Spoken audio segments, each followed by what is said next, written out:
The 4-in-hand rasp and file. So this is the 4-in-hand rasp and file. This is one of my favourite tools to use in the workshop. I absolutely love it. I'm going to show you through its 4 different functions.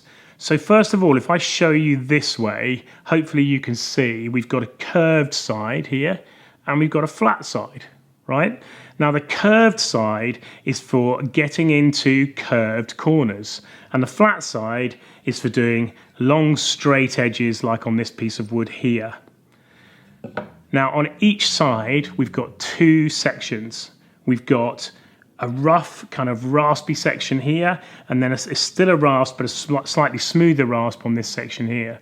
So you do all your shaping with the really rough bit, then you go over it with the file part, and then after that you can go over it with your sandpaper to bring it to a finish. Now it's the same on the flat side as well. You start with the rough side, then you go to the smoother side, and then you do sandpaper.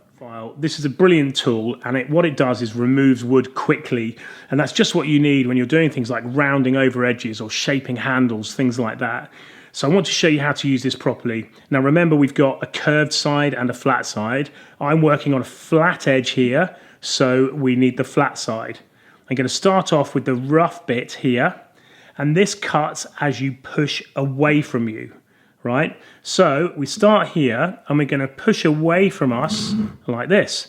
But if we push down too hard, it's going to get stuck and it's going to be really awkward to use. So we need to just first of all go light pressure, super light pressure. You can have 2 hands holding it here or guide it with another hand here. But we're just going to go back and forwards, take off the edge of the piece of wood.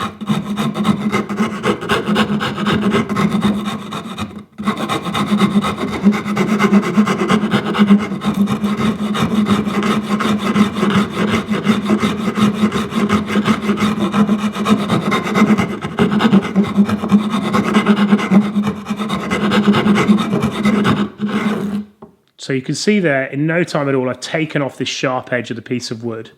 Now I'm going to turn it round now to use this smoother side and start smoothing this piece out here. So let's just go over it. Same thing applies. At a 45-degree angle like this and moving back and forwards.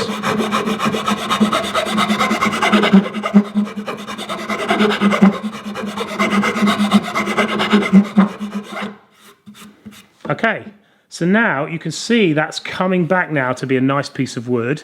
A little bit of sandpaper over that, and that will come to a perfect finish. Remember, if you get stuck with this tool, if it's not moving forward and getting stuck like this, just remember lightness of pressure. Don't push down too hard.